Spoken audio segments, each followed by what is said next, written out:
Thanks. Well, thanks, Paul, for the invitation to give this brief overview of some of our recent work. So I will give you so an overview of this. It's a rather long title, but the main goal is really to try to understand if there are some links between systematic biases in skill of S2S forecasts, with the focus in the Northern Hemisphere mid-latitudes. And I should thank Linus from ECMWF and also Federico here from Lisbon. That helped a lot during this work. So we started with a very generic question, that is whether we could identify relationships between systematic errors and forecast skill. Looking back, maybe this was a rather naive question, so we can see that by the end of the presentation. And in fact, we'll focus, as I mentioned in the beginning, so just the mid-latitudes, Northern Hemisphere, and this late spring to summer. So in terms of data, we are analyzing 11-member ensemble forecasts up to week 6, and these are done in a way that they start every 7 days, so weekly, from the beginning of April to the end of July, and we have 20 years of reforecasts. These are coupled runs, a couple ocean atmosphere, 50 kilometers in the atmosphere, and the ocean 1 kilometer. So it's a very close setup to the operational S2S forecast at ECMWF. We did not use the operational forecasts because these change, so in time to time, every time that there is a model cycle update.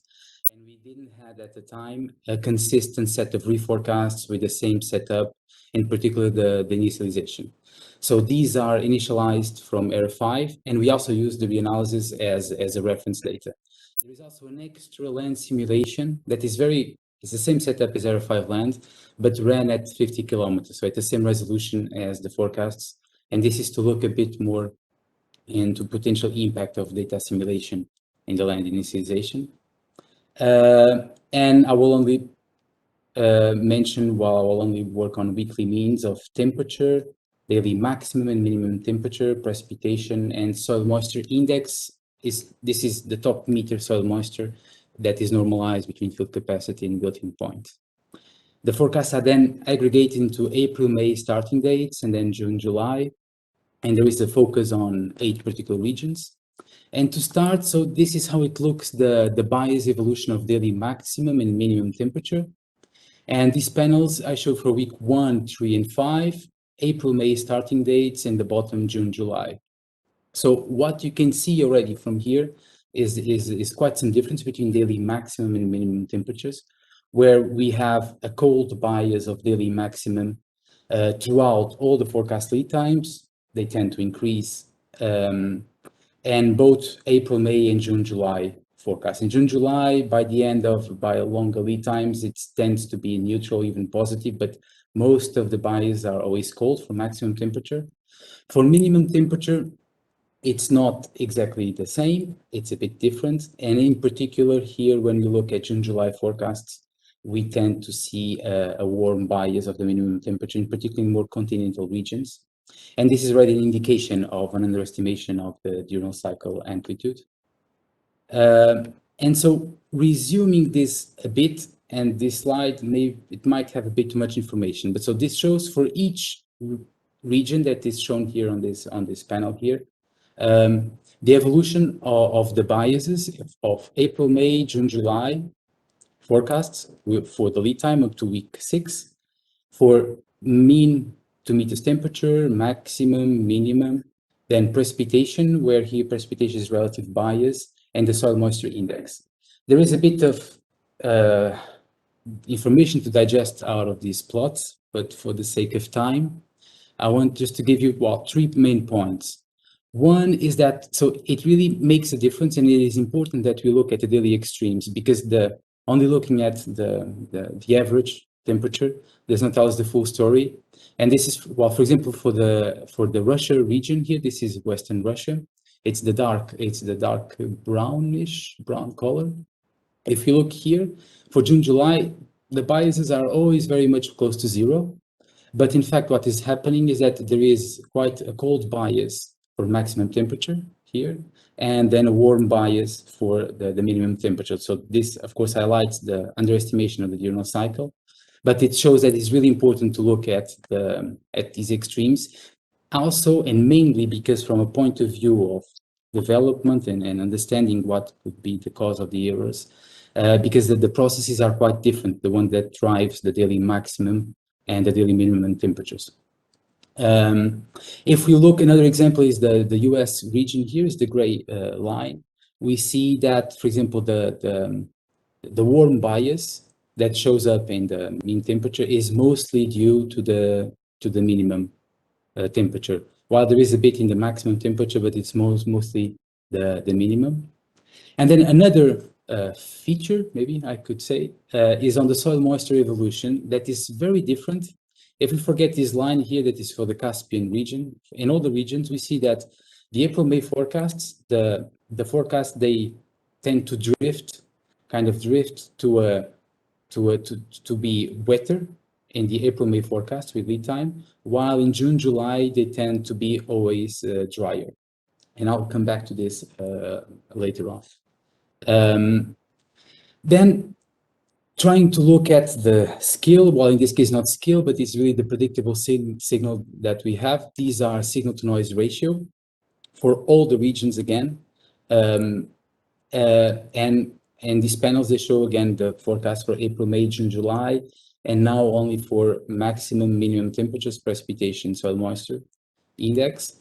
So as expected, in fact, well, to meet this temperature, both maximum and minimum, they have signal to noise ratio bigger or equal to 1 up to week 2. And they are very, very, very similar. There are some slight differences. The forecasts, they tend to have more predictable signal in April to May compared with June, July, and this is likely due to the atmosphere being more predictable at this phase, and well, more in winter, in fact, and less in summer, and we are here in the transition period.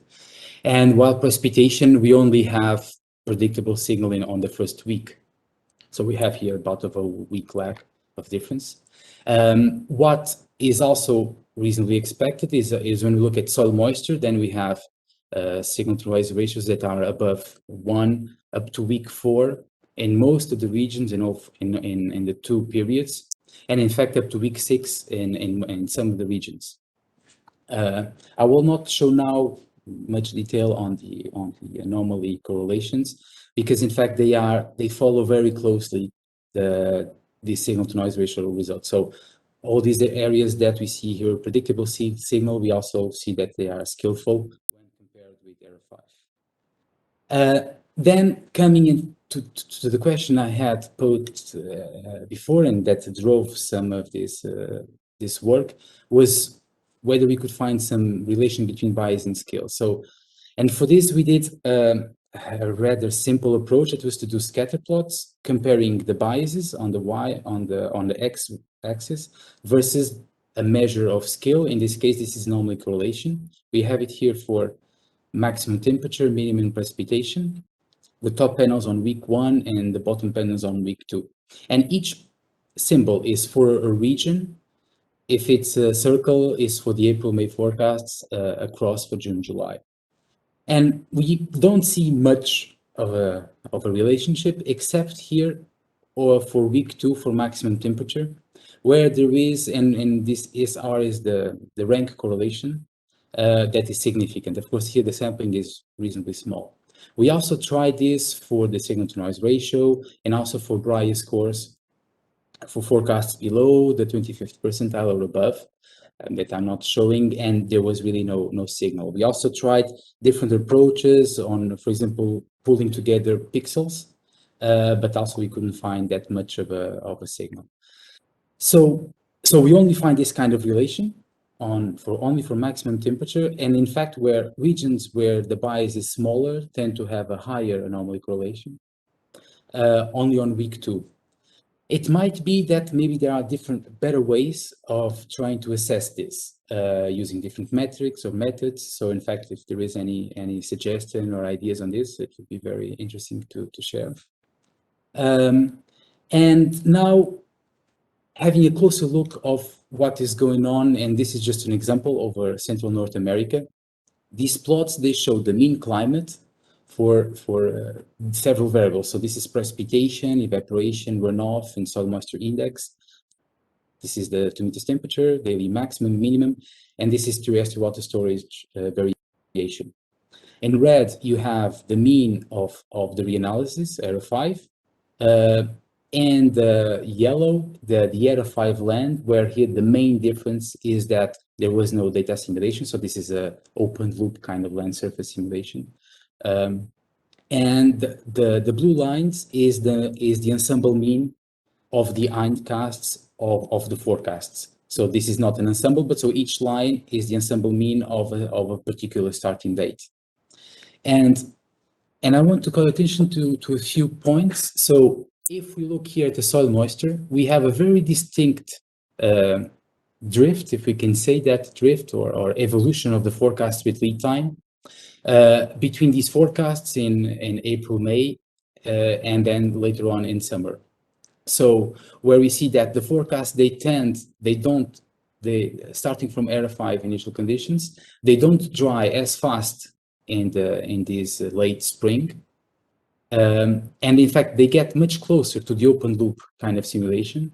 And then later in summer, they dry much faster than the reanalysis. And again, so the forecasts, what we see here is that with lead time, the model goes to a soil moisture state that is somehow closer to its model state without land data assimilation.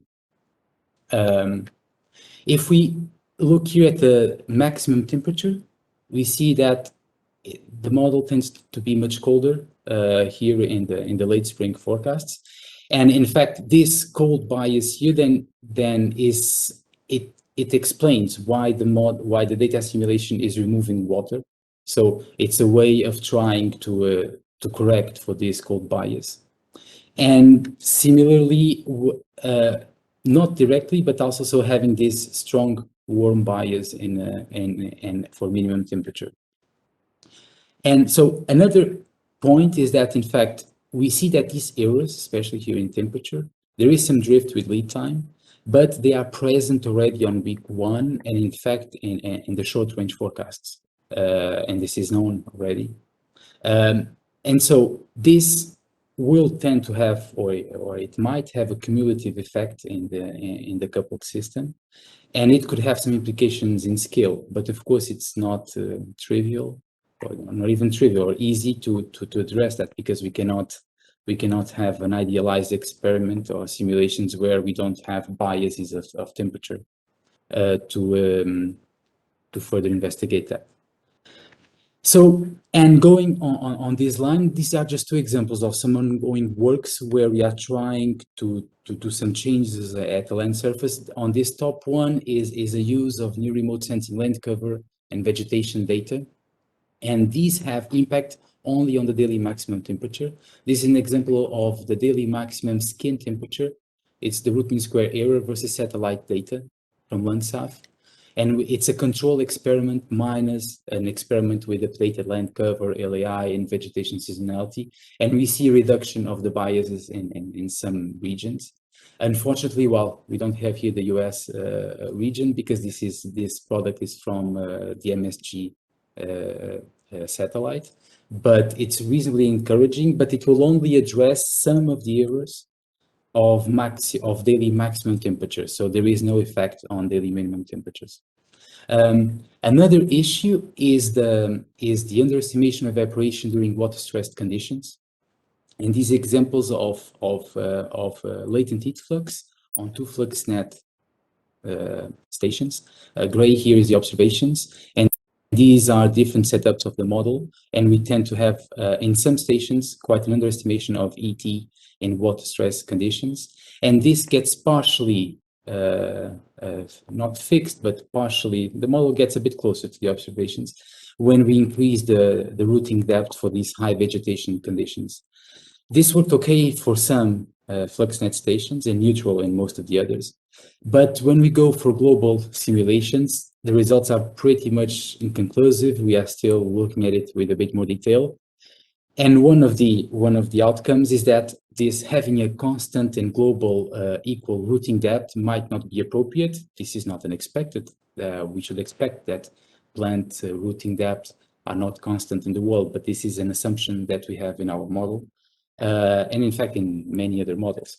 So to take advantage of this, probably we would need a varying rooting depth, which is not trivial to implement. So to finish, we do find a few spatial and temporal patterns of the biases with lead time, mainly these 3 points here. So this cold bias of maximum temperature in April-May forecasts. We have in Central North America this warm bias that is mostly in the minimum temperature. And this is not new, this is reasonably known. I didn't mention much, but so the east of Caspian, there we have a consistent explanation where we have a warm bias that is linked with a dry bias. And then this continental Europe with the cold maximum temperature and warm minimum temperature. There is also large deviations of soil moisture with lead time from the initial conditions from Era 5, and we can pinpoint this mostly due to the land data assimilation in Era 5. There is no clear, robust link between bias and forecast skill, except that one that I mentioned on maximum temperature on week 2. So we end up still with the question is not completely addressed, and still the question whether these systematic temperatures biased on temperature, and in particular the diurnal cycle, whether this could still hamper a bit some predictable signal that would come from soil moisture. And whether, well, even if we had perfect initial conditions, if the model error is not able or is too large on some processes, then we would not get much out of better initial conditions. And here are just a few points that are somehow ongoing to try to understand if this could address some of these errors. So that's all. Thanks. Great. Thank you, Emanuel. There are some questions coming in the chat, but just with the small time left, I would like to ask, obviously the data assimilation system still uses soil moisture as a way to try to correct biases in temperature or in humidity. But often the ultimate cause may be that there's problems in too much or too little radiation at the surface, or obviously precipitation biases. You didn't really show the upstream part, but could you say something about the possible role of radiation and precipitation? So we didn't look much in detail into the radiation. That's a point. It could be also due to the radiation in clouds. On the precipitation, so except on that point of, if we assume that Era 5 precipitation is reasonable, except on that Caspian region, we do find a clear signal of the bias in precipitation, but in the other regions, up to week 6, we don't see very strong biases in the coupled model. So we could not link that with precipitation. Okay. On radiation, it could be. Could be a cause. Okay. All right. Thank you very much, Emanuel. Let's move along to our next speaker, Josh Roundy, University of Kansas.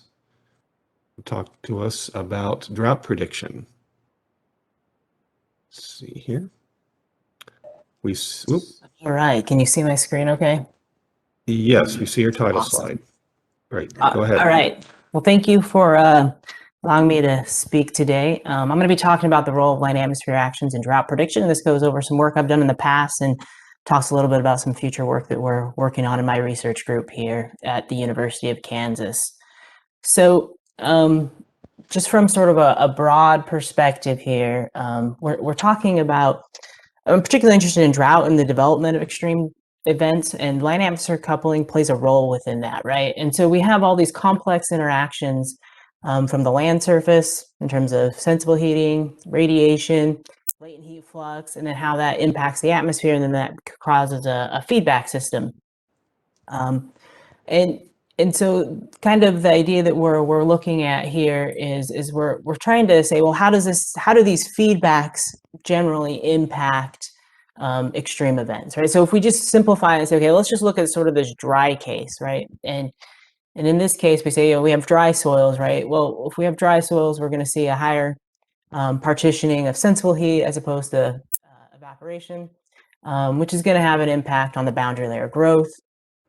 It's going to grow, be higher, larger boundary layer, but also drier. There's not going to be as much moisture just due to the local aspects of that, which can lead to some convection, some precipitation generating, but generally it's going to be low or not as much, and that'll sort of kind of persist in sort of this dry coupling is what I'm calling that. So we have this sort of dry state and how the land can impact sort of the development of extreme events. And then, so we call that from sort of a drought intensification perspective. Now, from a wet side, we have just the opposite here, right? We have the evaporation is going to be primarily the larger heat flux from the surface. That's going to lower the LCL, have a really moist atmosphere, which is make it really right for convection. And we're going to get this sort of wet feedback loop that can help come with drought recovery, right? So you sort of have these feedback mechanisms that one is sort of causing the drought, the other one kind of recovering or impeding drought from developing. But the big caveat with all of this is, right, we're looking at sort of these local processes, and none of these would be able to persist for very long if we didn't have consistent large-scale forcing that would be driving this, right? So this is always the challenge we deal with within looking at the coupled system, right? How much is really driven from the large-scale forcing? How much is driven from the coupling? And while I certainly acknowledge that, I'm really focusing here on sort of the coupling from a local perspective, and sort of diagnosing that within sort of the S2S forecast and how we can try to improve that. And that's sort of the goal of what I'm going to be talking about today. So from a broader perspective, we're talking about these feedbacks. We want to quantify these, and we use what we call coupling metrics. So ways of classifying these feedbacks. And so I have this, again, this picture of land atmosphere feedbacks. These are very complex, and I don't even cover all the details and all the things that can happen within there. And sort of this is an equally detailed depiction of the human body, right? And we do the same thing when we're talking about health, right? We look at different aspects of health. We'll take a temperature, pulse, maybe blood pressure, and we take those simple aspects of it and we put them together and get some overall health assessment of a person or their current state. Now, is that going to tell us everything about the person? Absolutely not, right? We're going to be missing a lot of the details, but this will give us some indication. In the same way, we do the same thing with land coupling metrics, right? We're taking different aspects of these feedbacks and we're trying to diagnose things. And this will give us some idea about what the coupling is like. Now, it's not going to cover all aspects and it's not going to be perfect, but it's going to give us some indication. So in this case, we're taking a measure of atmospheric stability, soil moisture, humidity, and we put that together and we get some sort of summary metric, okay? And then that's sort of what I'm going to be kind of basing a lot of this analysis on. So just make sure everybody's on the same page before I dive into that. So in this case, what I'm looking at is a metric for land atmosphere coupling is what I call the coupling drought index. So it uses a measure of atmospheric stability, CTP, atmospheric humidity, which I label HI, and then soil moisture. And it uses these three aspects of the system to classify every day into one of three coupling regimes. So we take CTP-HI, soil moisture, and we can classify it into either sort of what we call a wet coupling regime, a dry coupling regime, or atmospherically controlled, okay? This is all based off of some work by Findell and Eltier back in 2003 and something that we extended in 2013. And then the idea is that we can take this daily classification of the coupling state to come up with a metric to summarize that.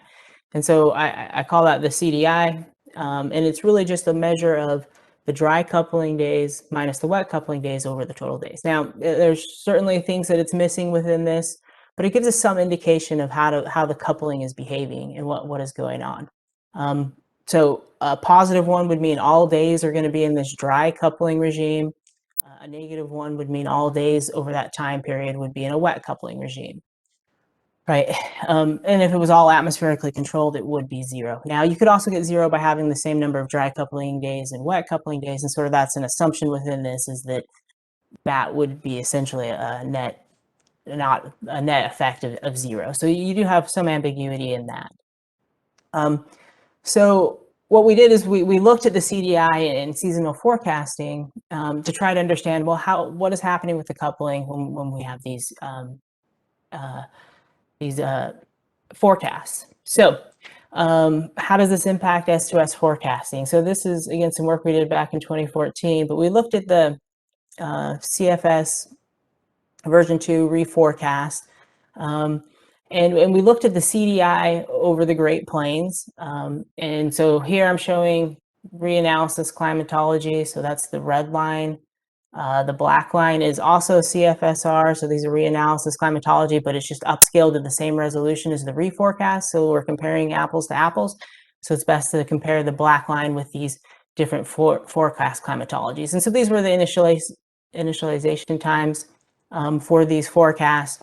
And then they went out a number of months out to, so depending on how long, but we went out to September. So these are started in January, then out to September.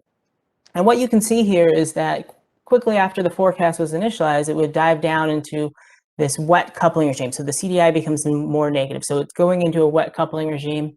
And then that would slowly then work its way back as you got into the summer months.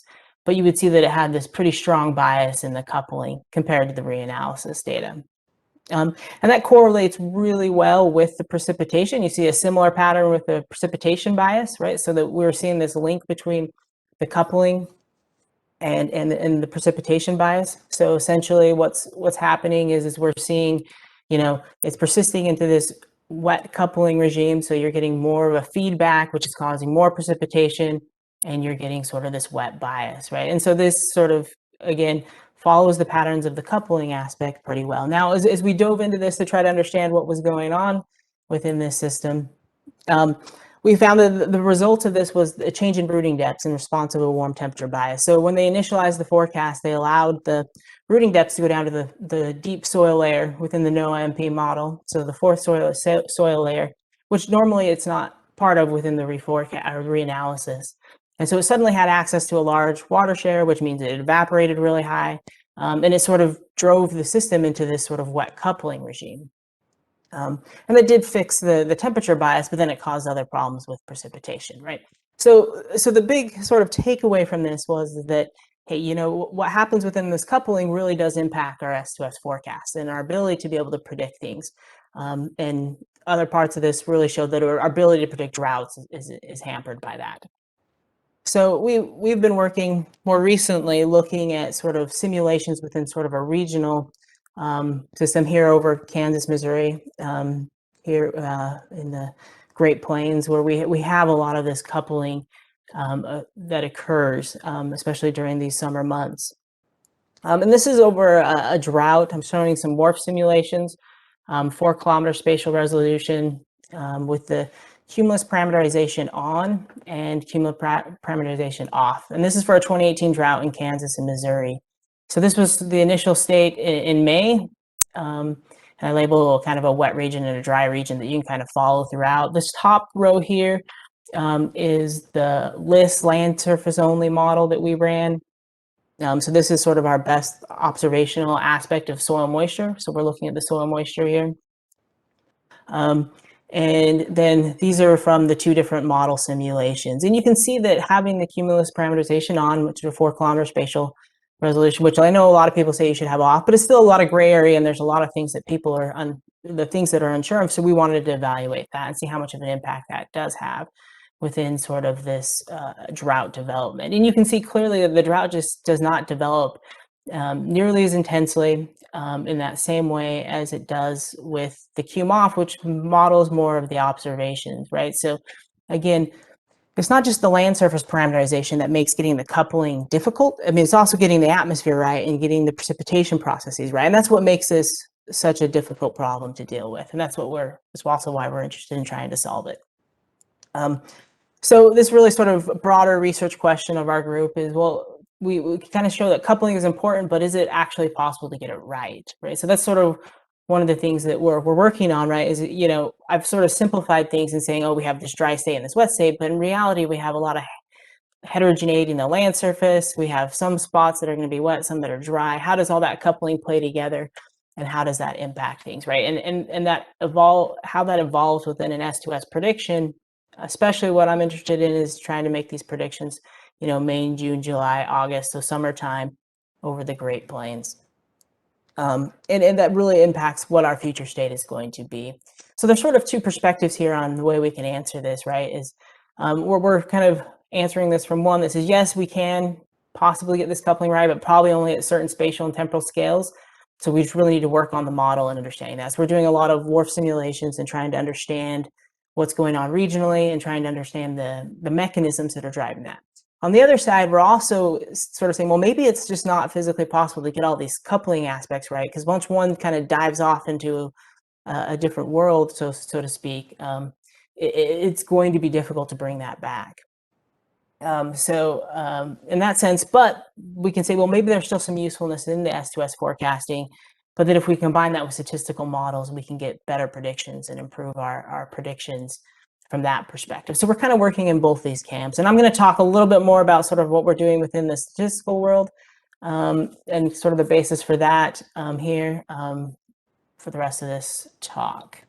So from a statistical point of view, within these coupling regimes, we actually found that they're fairly persistent. So there's a pretty good persistence within these coupling regimes. So we can use that as a basis for a stochastic model. And these are based on Markov chains.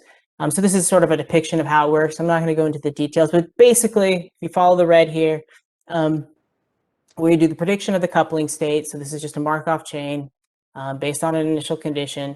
And then once we have the prediction of the coupling state, we can then predict precipitation and temperature based on the correlations within those and how those are related within the probabilities within these Markov chains. So there are some advantages of doing that and some disadvantages of doing that. But when we ran the study, we also said, well, let's also look at doing a hybrid model. In a hybrid model, we sort of said, well, we know there's biases in the coupling within the CFS V2 forecast. What if we correct those biases and then redo the precipitation and temperature, right? So basically just doing the prediction here from using the seasonal forecasts from CFS V2 to then alter sort of the precipitation and temperature forecasts. And then we evaluated these and looked at this relative. So the stochastic model, the hybrid model, and the full CFS forecast model, and looking at how these are different or similar within their skill to predicting, particularly looking at droughts was what we were most interested in. So here's an example. I'm showing the threat score here, and then the average is going to be in the corner. So these are the observations, So yeah, these are the observations of what the observations look like. So the threat score is what's down here in the bottom, the average. And so we have our CDI, so this is our coupling, and this is our precipitation. This is what the stochastic model did. So this is purely stochastic based on initial conditions, right? So it's basically just going to persist within what it has in the initial condition. And so you can see that it does reasonably well because we initialized in May and we forecasted for June, July, August, so 3 months, and a lot of that persisted, but it does miss a lot of these aspects of where the drought sort of expanded, right? So that is a limitation of our stochastic model. It can't really do that. And it does reasonably okay with the precipitation just because, again, this was a very persistent event. And there was already sort of a signal for that to persist from. Now, the hybrid model actually does way better because it does have that ability to expand because it is incorporating aspects of the forecast system, the climate model forecast system that can do that.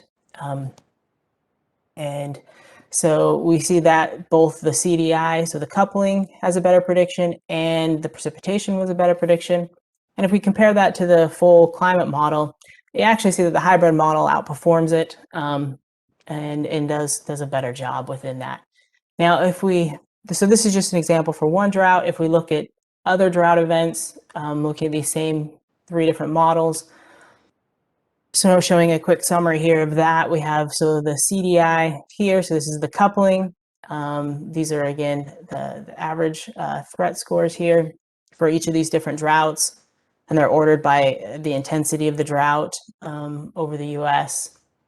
And for the coupling, you see that the hybrid model does the best, then the CFS, and then the persistent model, the stochastic model. And some of that is just because it can only persist from its initial conditions and can't do much on beyond that. But if you actually look at the precipitation, the stochastic model does better in the precipitation than the forecast model.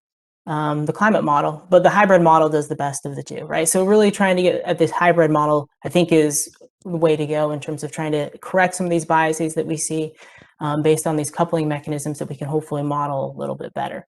So that's sort of the direction that we're headed. And we're working to incorporate satellite data to improve these. So these coupling measures that we're looking at, atmospheric stability, humidity index, and soil moisture, we can all get from satellite data. So we're working to create a stochastic model from the satellite data that we can then integrate sort of in a hybrid approach with forecast models to provide sort of these hybrid forecast systems. And this is all part of some funded work within SMAP that we're working on, the SMAP project. So that is something that we're working towards and something that we hope to have done or some substantial progress over the next year or two in trying to move sort of these hybrid approaches within this coupling framework forward. So I'll go ahead and wrap up. It's been about 15 minutes. So just generally speaking, right, so S2S predictions, particularly relative to drought, land atmosphere coupling is important. A hybrid approach seems to be a pretty good way of trying to do both of these, and we're working to do that within incorporating satellite observations. And just as a caveat, I'm happy to talk, collaborate with anyone. Please contact me. I'd love to talk more about this stuff with anybody. I'm hoping to do a sabbatical sometime in the next year or two. So if you have some ideas, I would love to hear from some people. So thank you. Great, thanks, Josh. Wow, shopping for sabbatical trips, are you? Shameless plugs, right? Yeah. Again, questions going in the chat that could be answered asynchronously, although I know Josh has to leave relatively soon. One quick question. A lot of what you're showing in terms of the statistical model and, of course, CDI, it's that sort of local positive feedback notion. But now you're getting into the regional modeling with WRF and cumulus, turning off the cumulus parameterization, cloud permitting models, where you can bring in that heterogeneity aspect and how the spatial patterns might have an effect. You didn't say too much about spatial heterogeneity on scales, but I wonder, that being kind of a negative feedback, the whole Chris Taylor, Benoit Guillaude pathway, how do you reconcile the two, or are you looking at the interplay between those two aspects, the positive and the negative spatial feedback? Yeah, no, that is a great point. That is something we're still trying to do. And we're trying to diagnose that right now, actually. We're looking at MCS events that are coming across Kansas, right? And looking at sort of where places are wet and where they're not and how that sort of persists into drought. So I don't have any great answers right now, but it's certainly something we're really interested in because it does play an important aspect, that heterogeneity. And it's one of the big limitations of that sort of stochastic modeling approach that's very local and you don't get that sort of interplay. Yeah, and I think that is a topic that's starting to heat up now more in the U.S. Great Plains. The original focus being in West Africa, but people are beginning to find evidence in other coupling hotspots of the world as well.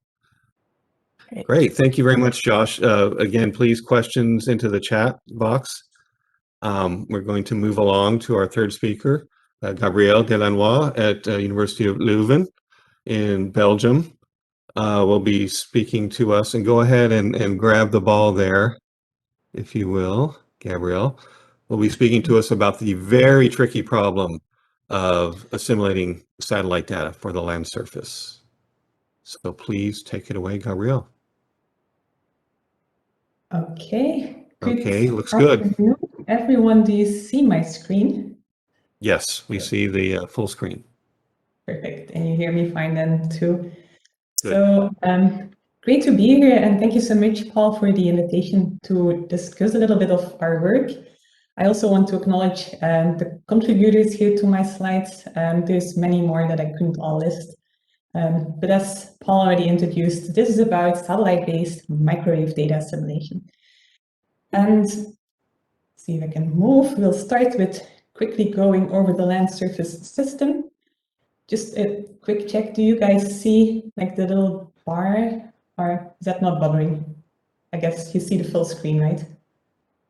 Yeah, we see full screen, and we do occasionally see cursor blinking around. Yeah, we can see the little hand. Then it's fine, then it's fine. So I don't need to tell you that the land surface has a great impact on weather forecasts, on climate and S2S predictions, but water in the soil is also important for agriculture. It controls hazards. It holds on to carbon in peatlands, for example. Our water in the snow is similarly important for climate, and it regulates the amount of water that is available to us during the seasons. So in short, the land surface, it influences our daily lives, so it's worth monitoring it. Even though it's only a small fraction of the total water that's available on Earth. So it's less than 0.0 volume percent, but land surface water is just very dynamic in both space and time, and that's why it's really worth it to monitor it. And so what we know about the land surface, that is basically encapsulated in land surface models, which have already been introduced. I will be focusing today on both snow-covered areas and non-frozen areas. Non-frozen is to focus on soil moisture and vegetation. So those are typically the natural processes that most of us are interested in. But on top of that, I'll also focus a little bit on our human impact, irrigated land, and then special biomes, such as, for example, peatland, that also influence our land surface differently. In this talk, the simulations will all be offline, so not coupled as in the previous talks. So we will, for the land surface model, retrieval analysis for things, for example, from MERA2, and then try to improve our land surface system as good as we can. Of course, with the ultimate goal that then later on it could be coupled into a full system. We'll drive our land surface simulations with state-of-the-art soil and vegetation parameters, global scale data. And as you all know, these land surface models, they provide us frequent, consistent, global sets of variables that can be observed by satellites or not be observed by satellites. And that's an important point to take for the next slides. The two frameworks that we use at KU Leuven are NASA SWIS, where for now we have mainly been running with the NOAA-MP land surface model, and the GEOS5 land surface data assimilation system, where the catchment land surface model is at the heart. So of course, that's because I have been working at GMO with Rolf and Roundy on these systems. For the observations that we're going to assimilate for this talk, I'll focus on microwave data, because microwave data, they are available day and night, all weather more or less, and they really measure water, water in the soil via the dielectric constant and via the attenuation by the vegetation and the snow or the scattering, depending on whether it's an active or a passive sensor. Just very briefly, I'll focus on three missions: the SMOS mission, the SMAP mission, and Sentinel-1. The SM for SMOS and SMAP stands for soil moisture. The difference between SMOS and SMAP, both are L-band, so long wavelengths. They represent soil moisture in the upper 5 centimeters. So that's similar, but the difference is that SMOS measures at multiple incidence angles with a higher uncertainty, whereas SMAP measures at a single incidence angle with a lower uncertainty. Sentinel-1 is an active microwave sensor. It's at C-band, that's shorter than L-band. It gives us data at a much finer resolution, so below 1 kilometer. And the advantage of the Sentinel missions is that their continuity is guaranteed for the foreseeable decades. So that is nice. So we'll start with soil moisture data assimilation. So you know our system, you know which observations we're going to assimilate. And so for soil moisture, the state-of-the-art, or something that we have been doing for the last few decades, is assimilating retrievals from MCRE to ASCAT, SMOS SMAP, or some combined products, such as, for example, the ESA-CCI combined retrieval. All these retrieval products, they are obtained by different retrieval algorithms, so either physically based by machine learning, and they come with their own errors. And then people have been assimilating those surface soil moisture products to infer information mainly about deeper layers, or for example, to downscale the data or to see what's the effect on runoff.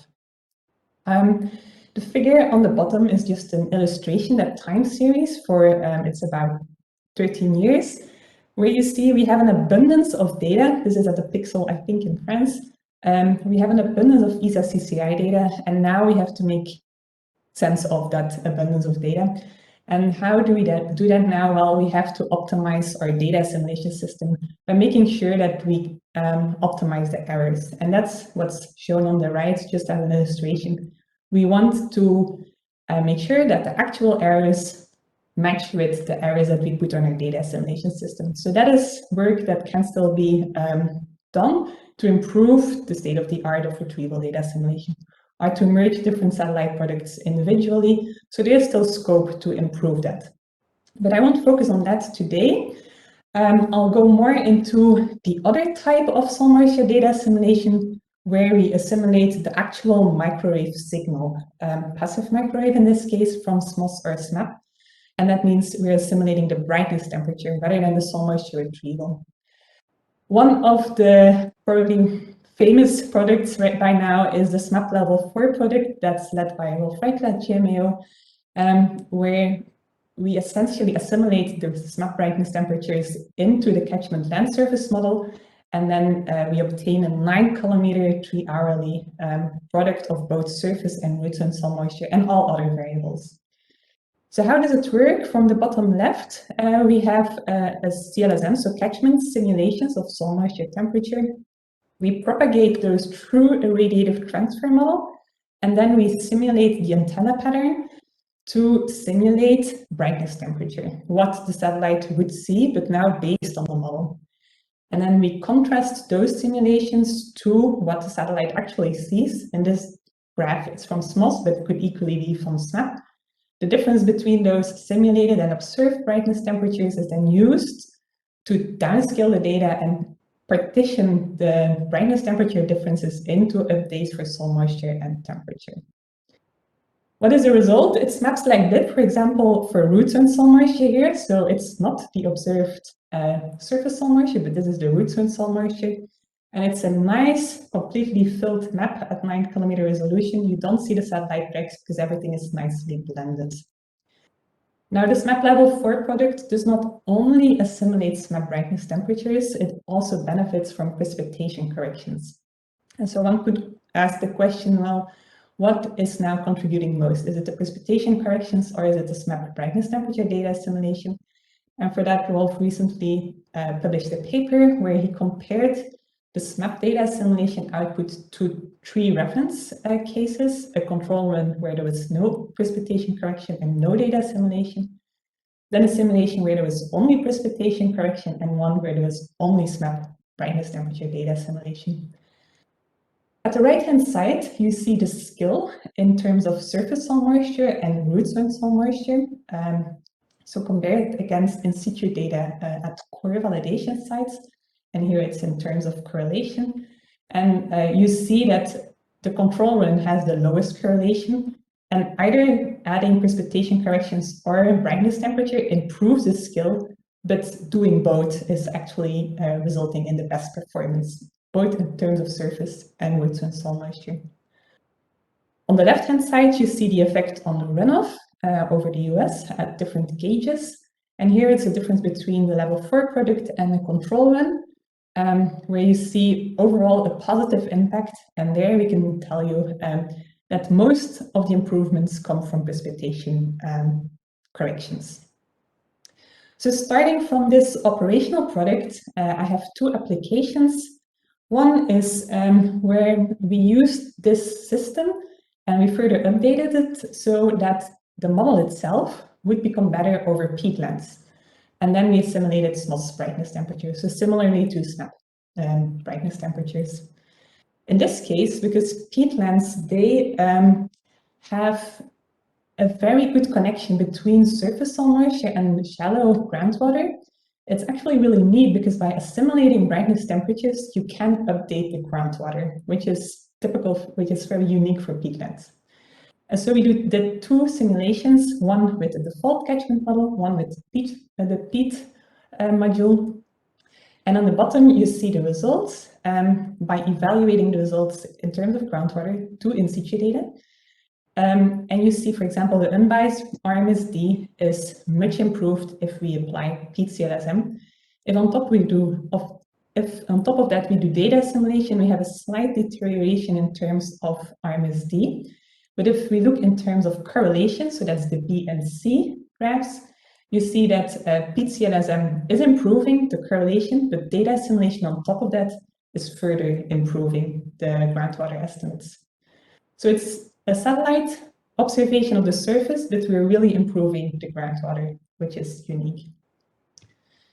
To further convince you that the new model actually helps, I show you differences in data assimilation diagnostics.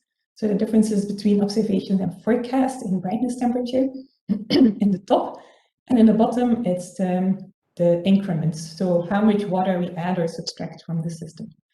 So in the top, we see that the, excuse me, the PEAT model actually has a lower difference between observations and forecasts than the default catchment model. So that's nice. And in brightness temperature space, we do better. And in the bottom graph, it shows that we apply less increments. So we introduce less imbalances in the model by using a better model in the data assimilation framework. So that's one application. Another application is for hazards. And now this is completely something different. This is landslide hazards.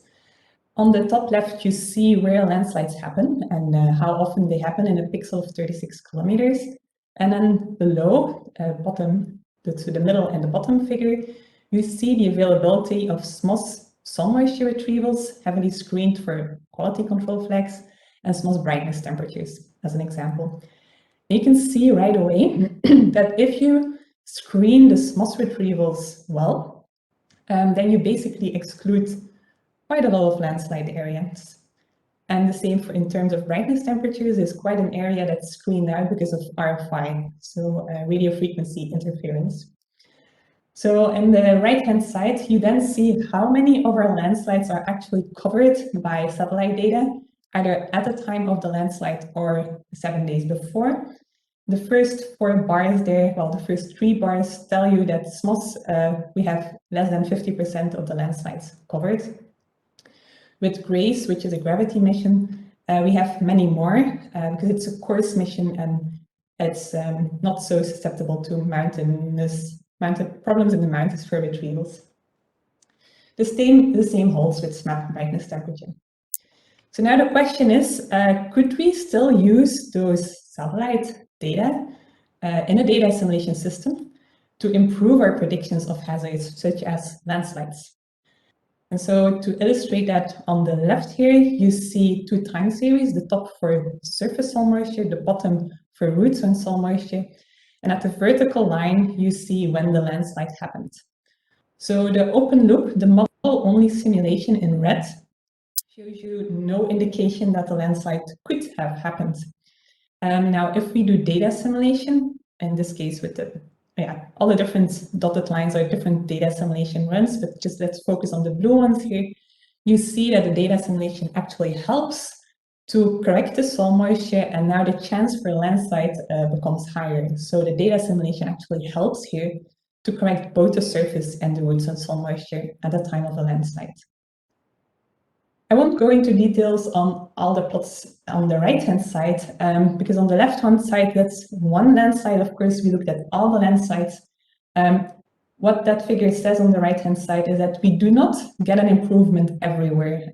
We cannot use data assimilation to improve our landslide predictions everywhere. However, if we missed a precipitation event and if our root zone soil moisture is below the 15th percentile, then, that's the far right graph, then data assimilation definitely can help, especially if we also introduce GRACE data assimilation, because GRACE data assimilation allows us to update the soil moisture in deeper layers.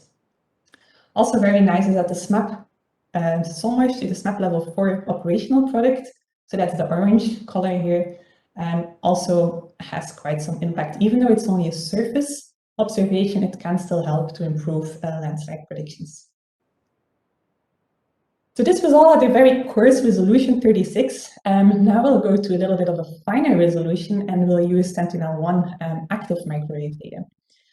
We've been looking a little bit in the retrievals that are available over Europe at least, and we have to say that those retrievals are still seeing quite a lot of problems. but so is also the modeling, right? If you run at a very high resolution, it's becoming more difficult. Especially over the growing season, Sentinel-1 retrievals aren't great because of vegetation interference. That's what's shown in this figure here. Just maybe focus on the turquoise in situ data and the black dots, which are the Sentinel retrievals. You see right away that there's a problem in the growing season. So that's why, again, in our group, we decided to go for backscatter data assimilation, so the actual satellite data rather than the retrievals. And that then requires a calibrated observation operator, so a model that translates the soil moisture that's simulated by the land model to backscatter observed by the satellite. And for that, we used the water cloud model. We used LIS's NOAA-MP model, because that model also has a dynamic vegetation simulation, which is important for backscatter simulation. And here again, I'll show you an application, a special application over irrigated land, because there's quite some irrigation, both in the US and in Europe, even though we try to kind of ignore it in many of our simulations. But we looked into the Po Valley in Italy, and there we simulated our land surface model with NOAA-MP, first without turning on any irrigation, and there we figured out that our soil moisture went too dry, and we were not able to mimic the satellite observed backscatter data. So that's why we actually also turned on the irrigation module. That helped us to predict better soil moisture, LAI, and also gave us irrigation estimates as part of the modeling system. And then on top of that, we got a better prediction of backscatter with the water cloud model.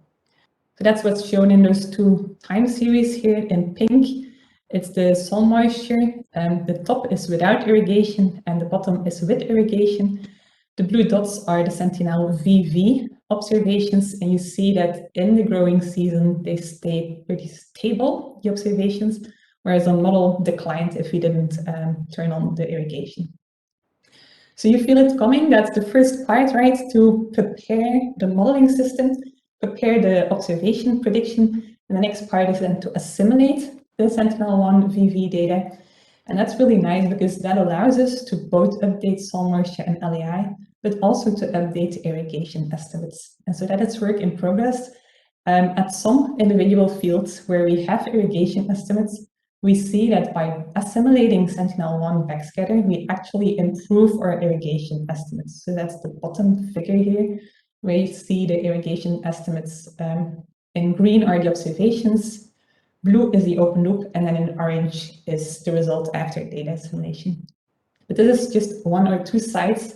We of course need a more thorough evaluation on that. But again, the same as with the peatlands, with the SNAP Level 4 product and all these other examples that I've shown, there's two things that we do, right? We improve our model, so in this case, irrigation, and then on top of that, we do data assimilation. So that's it for soil moisture. Now let me switch to snow, which is equally important, at least in the northern latitudes. Here we have new data, Sentinel-1 data. So I stick with Sentinel-1 now, but now we'll use them for snow. And we have high resolution snow depth retrievals. So that's 1 kilometer and below, going down to 100 meters if so wanted. We're going to assimilate those snow data into our LIS NOAA-MP system, which is coupled to a HiMap river routing system to then see what the snow data assimilation will do both on snow and in terms of runoff. So we're simulating all of the Alps at 1 kilometer resolution, but we still force it with merit to course input, in this case for 2 years. On your right-hand side, you see examples of what Sentinel-1 retrievals look like. So the top graph is for November. There's some snow cover, and then in January, it's quite a heavy snowpack already. And then by May, it's declining again, and the snow is getting wet. Now, I have to say Sentinel-1 snow depth retrievals are not great when the snow is depth. Actually, they should not be used when the snow is wet. It's really hard to then estimate the snowpack. So what we do is if you could finish up in the next couple minutes, please, Gabriëlle. Sure. Okay, in a couple minutes. All right. Thank you. Yeah, we're only simulating the dry snow retrievals, and then we're with evaluating the results against the stations and snow depth stations and runoff stations. So to make this short, the data assimilation helps to improve the snow depth estimates at the high mountains, but it deteriorates in the valleys. So that's because the snow retrievals are better in the high mountains where it's dry. And on top of that, and that's a really nice result, our discharge also very much improves. So the black line is here the in situ data, red is open loop, and blue is the data assimilation, where we now really match our peak, the magnitude, and the timing. Again, for the basins at an elevation higher than 1,000 meters.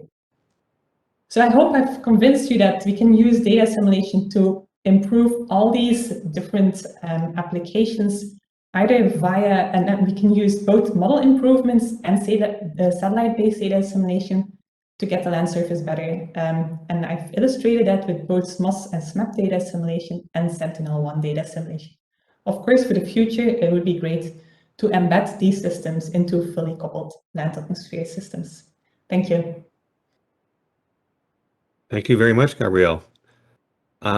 There is at least one question in the chat, if you could have a look. We're going to need to move along, I think, to our final speaker. So if we can bring on Andy Wood from NCAR, who will talk to us about the stakeholders, the end of the track for the S2S forecasting. So Andy, if you can share the ball there. Excellent. Yes, we see your full screen right now. Okay. So good morning, good afternoon, good evening to everyone. Thanks, Paul, for the invitation to speak. I'm going to talk about some work that we've done over the last few years to try to connect S2S climate predictions to U.S. water management, and with some co-authors, some of whom work for Reclamation, which is one of the major water management agencies in the U.S., and some of whom are in academia. I don't need to dwell for a long time on the value of S2S hydroclimate predictions for water management, but there are myriad uses, and earlier talks have alluded to this as well. So the general goal of the recent and current projects that I've had with really Reclamation, as well as your U.S. Army Corps of Engineers, which is the other major water management agency in the U.S., are sort of fourfold. One is to improve the relevance of climate forecasts through tailoring toward watershed scale analyses. Another is to improve the forecast skill through on the scales through post-processing. Another is then to condition stream flow forecasts, which provide reservoir inflows using climate information. And finally, we've done some work to assess the benefits of these climate condition forecasts in real-world water management systems. Some recent focus areas have been in the southwestern U.S. and Upper Rio Grande Basin and the Colorado River Basin, and we have a new project that will be starting in the Pacific Northwest. I want to start by saying a few quick words about predictability before getting into the applications. In general, I know many of the people on this call are more climate scientists, so we think about climate system predictability a little bit different than land predictability. In general, hydrologic predictability comes from two sources. So if you're talking about stream flow or soil moisture, one is the water stored in the land surface, in the watershed, which we call hydrologic predictability. And for us, that's the initial hydrologic conditions of a forecast. And the other is meteorological and climate predictability, which is essentially the forcing on that watershed over the forecast period from climate forecasts or meteorological forecasts. So in this presentation, I term these seasonal climate forecasts, or SCFs. And years ago, maybe 15 years ago, I was making what are called ensemble ESP forecasts, ensemble stream flow prediction forecast approach, in which you initialize a model with a single simulation that captures these initial conditions, and then you run it forward in time with an ensemble of meteorological traces for to characterize uncertainty in the forecast period.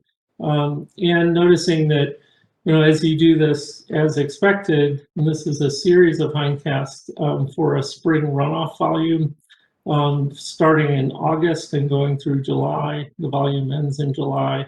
Noticing that those initial conditions that you assume to be perfect don't provide much information as far back as August, and then start to increasingly provide information as the forecast becomes more of an initial condition problem.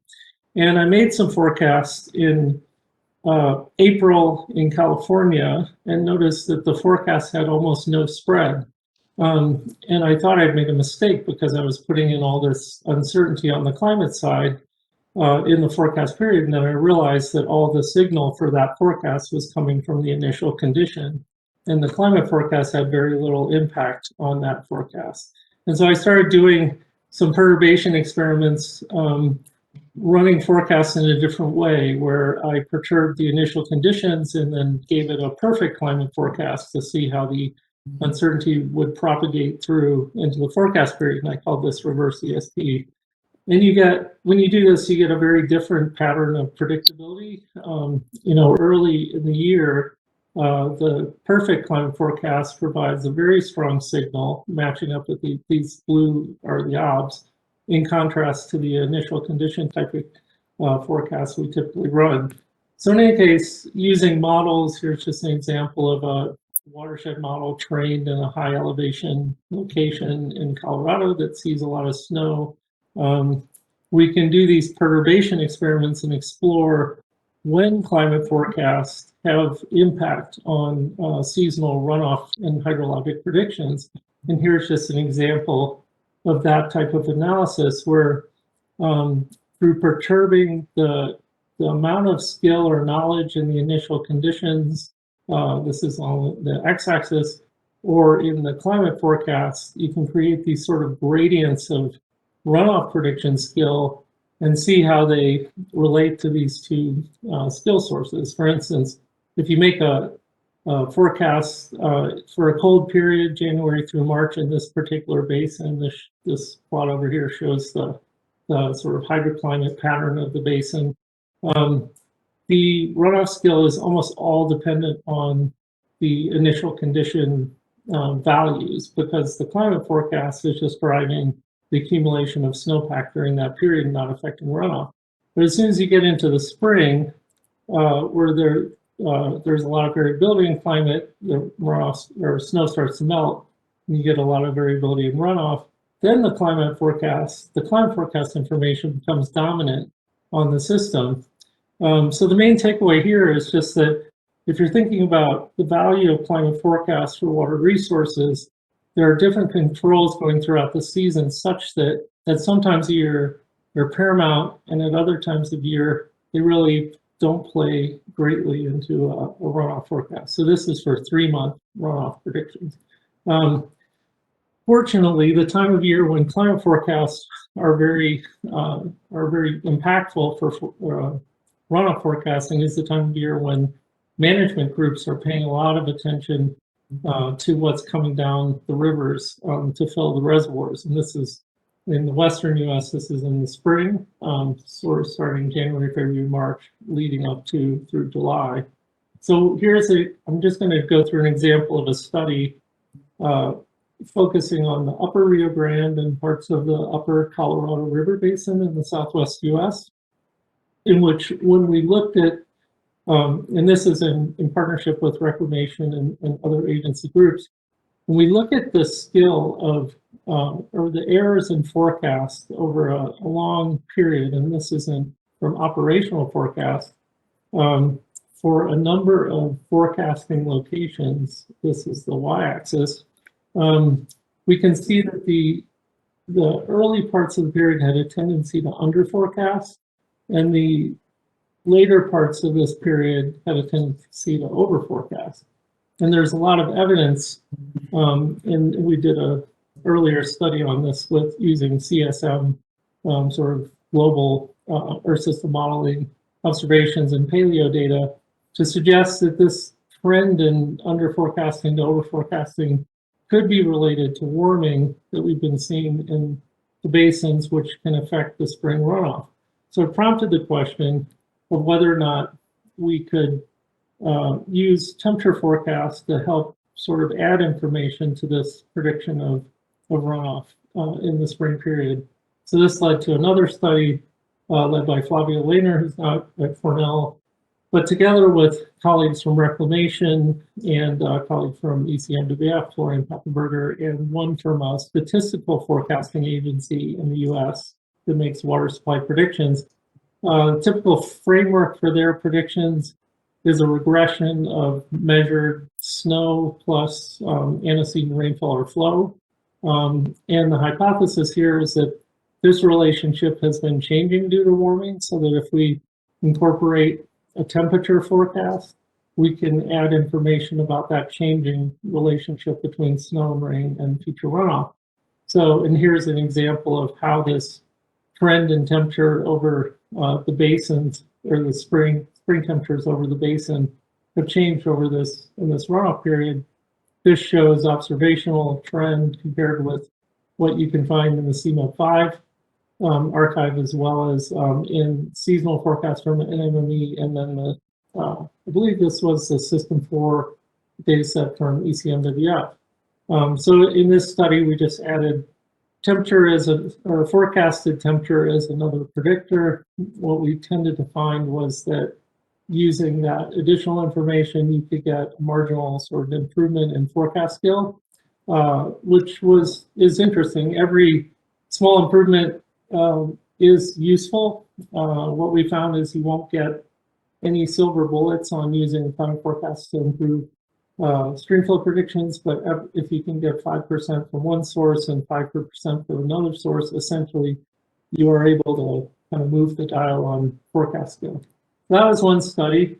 Another study is looking at the upper Colorado Basin and thinking about the seasonal forecasts that are typically available to stakeholders. And here on the right is an example of an NMME seasonal forecast and the kind of information product that's readily available on the web to water managers and hydrologists. We note that the water users have different space-time needs. They tend to think in terms of these river basins that are much smaller in scale, kind of hard to pick out from that more broad brush product. So a first step here was to develop a more tailored subseasonal to seasonal product, in which we kind of did some spatial and temporal processing on CFS version 2 forecasts and NMME forecasts, and documented their scale at the watershed level, and applied some simple bias correction to adjust for local observed climatologies. And then beyond this, we used skill analysis to go in and support conversations with stakeholders about what information was available in these subseasonal and seasonal forecasts. And so here's focusing on the CFS version 2, which partly because the project ended a few years ago, we haven't updated to look at ensembles like the SubX or the international effort. In any case, there's high skill in the first sort of subseasonal period of 1 to 2 weeks. That's attributable to weather forecast skill. As you get to 2 to 3 weeks, there remains temperature forecast skill, but precipitation forecast skill drops off dramatically, and particularly toward 3 and 4 weeks. And that's kind of in both, an NMME product shows a similar pattern on the monthly scale. So one thing we did here was to apply some relatively straightforward post-processing, in which we condition these model forecasts using in a component-based framework called partial least squares regression, using one other component from the model forecast system, which was the sea surface temperatures. We also looked at a number of others, but to keep it relatively straightforward, we stuck with a single other sort of supporting field.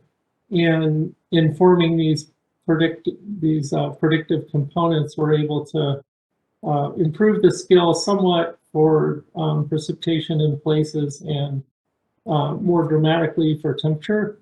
Again, no silver bullets here, but basically demonstrating that there is some value in post-processing to enhance local skill at the watershed scale. So this is skill after post-processing for a watershed here and for a watershed here. So this is another plot just kind of showing for the week 3-4 precipitation forecast, this type of component-based post-processing could enhance skill in certain places, not everywhere, but enough to be of interest for the water management groups. And there are certainly many other techniques, more sophisticated. People have started to use machine learning to draw out more nonlinear types of relationships in post-processing, and certainly those have a lot of potential. So then the final steps are to try to take this through to assess the value for actual water management. And so here, again, focusing on the Colorado River basins, critical water resource for the southwestern United States. It supplies a lot of cities, Los Angeles, Phoenix, Las Vegas, the Front Range of Colorado Basin where I live.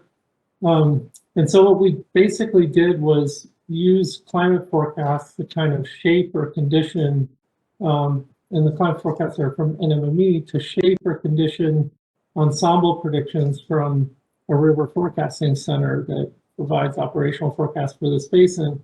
Basically, we create sort of a feature vector describing the current climate predictions from NMME and some other information, and we can weight the members of these ensemble forecasts given how closely they relate to these current climate forecasts. And what we tend to find is, again, this is just one way that you can impose climate signals on a streamflow forecast. It's a relatively easy to implement way. And we tend to find that adding this climate information in these two methods in purple and blue does tend to reduce the errors in the forecasts, volume forecasts for inflows over the coming year, even starting back as far as a year. So the errors go down in the purple and blue relative to the standard way of doing ensemble predictions, which is in yellow.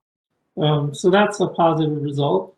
And the final step is to ask, so can these improvements in inflow forecasts propagate into actual reservoir operations, which is what the water managers care about. So a student of mine, and Balaji Rajagopalan, who also worked for Reclamation, named Sarah Baker, built a test bed that could go in and benchmark different kinds of forecasting strategies in an operational system model and run them through and evaluate the impact of the forecast on reservoir releases and pool elevations.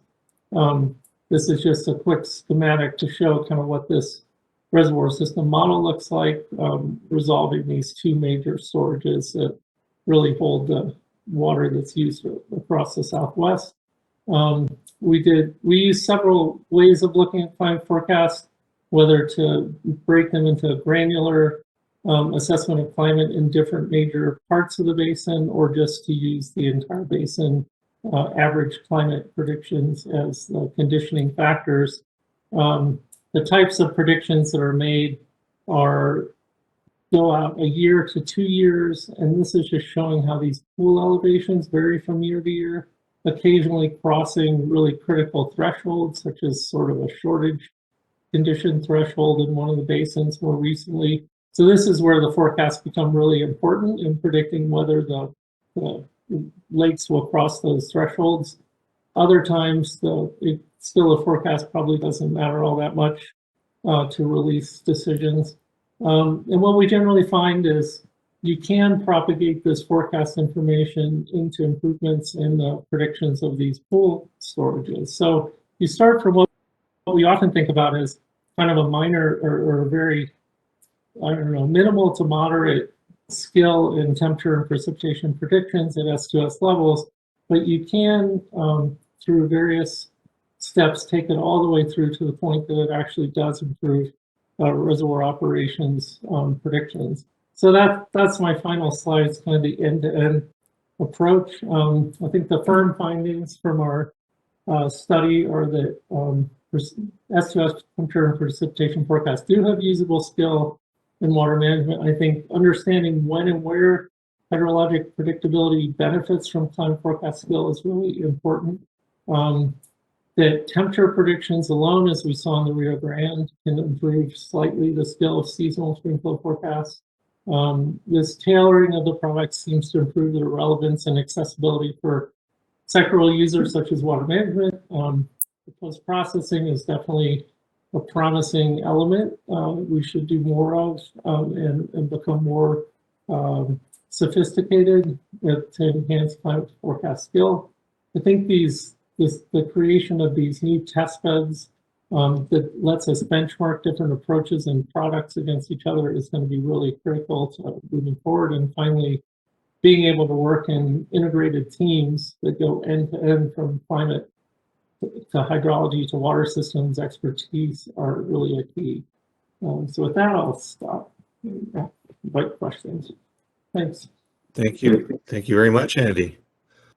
So I have a quick question up front. What you show and present is all very much in the classical lumped model approach to hydrology. And I wonder that now that we're sort of moved into the distributed model, national water model era, do you see potential or maybe unrealized potential in bringing together the S2S forecasting paradigm and then that distributed modeling paradigm? Yeah, and I should say that I didn't go into any details on the models that are used here, but in some cases we're running climate forecasts and like ensemble conditioning through models that are extremely detailed, distributed, process-oriented, and national domain and scale, if not international domain. I think there is a lot of promise, but I do also think once you get into long-range ensemble prediction and the need for hindcasting and model calibration, there is a very distinct trade-off between the level of complexity of the land model that you can support with your computing and the actual information added by having all that distributed information and highly detailed process information. I think the national water model has really struggled because it's such a heavy modeling approach computationally. They have not been able to run hindcast or long-range ensembles. And so, at some point there's just a limitation, and striking that balance is going to be really important. Okay, yeah, very good point. I'm not sure if we have to wrap up hard at the bottom of the hour. There is one question in the chat from Yue Jianzhu at EMC about bringing up that there's the GEFS version 12 reforecasts data set, which is served on the cloud, I believe, 31 years, 11 member ensembles out to 35 days, which is a huge source of subseasonal forecast data that can be used as a driver, as well as what's in S2S. Yeah, definitely. In fact, in one of the projects with Reclamation, we've just processed that entire archive and are looking at the impacts on predictability in the Western US using these 35-day archive. In particular, I'm really interested in the day 10 to 20 or week 2 to 3 period. It's kind of beyond the weather forecast period. There aren't many official products in that area, and yet there are a lot of water management needs. And I do think there's a lot of potential for product development. There's still a lot of, MJO skill at that time and some other phenomena that would drive predictability in the climate system. So I hope we can all, add some focus in that time period. All right, great. Thank you very much, Andy, and thank you to all of our speakers today. Again, you can follow up later with any of our speakers. We included the email addresses in the distribution. So if a question strikes you tomorrow, please follow up with our speakers. Thanks to everyone again, and have a wonderful afternoon, evening, night, wherever you are. Thanks again. Thank you. Thank you, Paul. Thank you.